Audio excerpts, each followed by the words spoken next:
السلام علیکم ورحمۃ اللہ وبرکاتہ۔ آج کا سبق ہم سورۃ البقرہ کی آیت نمبر 186 یعنی 186 سے شروع کرتے ہیں۔ اعوذ باللہ من الشیطان الرجیم، بسم اللہ الرحمن الرحیم۔ اللہ کے نام سے جو بخشش کرنے والا بڑا مہربان ہے۔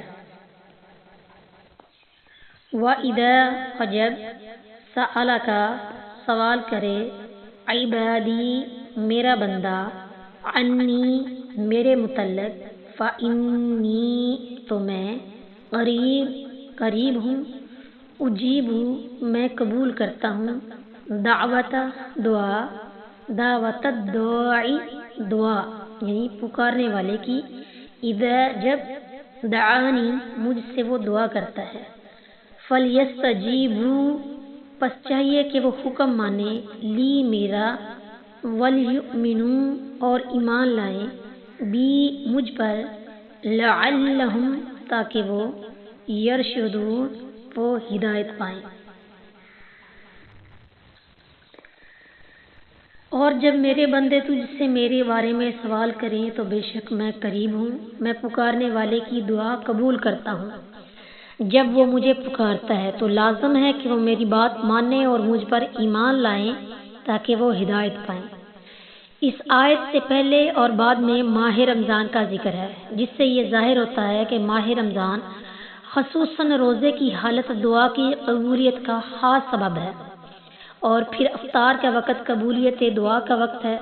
رسول اللہ صلی اللہ علیہ وآلہ وسلم نے فرمایا، روزے دار کے لیے افطار کے وقت ایک قبول کی جانے والی دعا ہے، یعنی رد نہیں ہوتی۔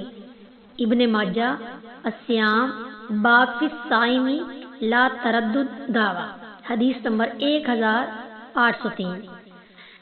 چنانچہ حدیث کے راوی عبداللہ بن عمر رضی اللہ تعالیٰ عنہ جب روزہ افطار کرتے تو اپنے اہل و عیال کو بلاتے اور دعا کرتے۔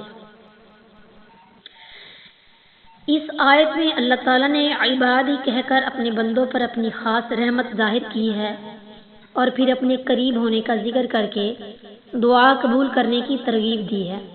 فرمایا کہ اللہ تعالیٰ ہر دعا قبول کرنے والے کی دعا قبول کرتا ہے۔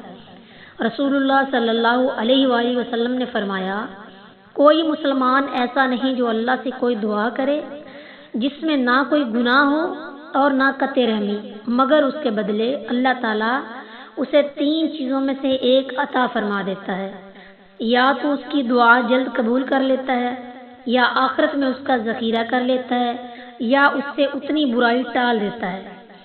صحابہ نے کہا، پھر تو ہم بہت دعا کریں گے۔ فرمایا، اللہ تعالیٰ کے پاس اس سے کہیں زیادہ ہے۔ مسند احمد۔ فَلْيَسْتَجِيبُوا لِي وَلْيُؤْمِنُوا بِي دعا کی قبولیت کے سلسلے میں 2 حکم دیے ہیں۔ ایک تو یہ کہ ان پہ بھی لازم ہے کہ وہ میری بات مانیں۔ اگر کوئی شخص اللہ تعالیٰ کے احکام پر عمل نہیں کرتا تو خواہ وہ دعویٰ کرتا رہے، مگر توبہ کے بغیر اس کے دل میں اللہ کی رحمت کی امید کا چراغ روشن نہیں ہوتا، جیسے سورہ بقرہ کی آیت نمبر 218 میں۔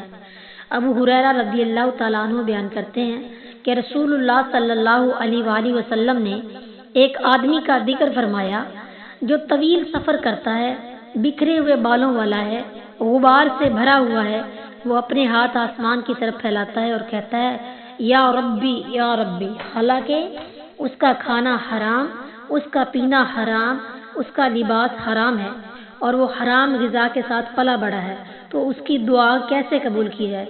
مسلم الزکوٰۃ باب قبول الصدقہ حدیث نمبر 1015۔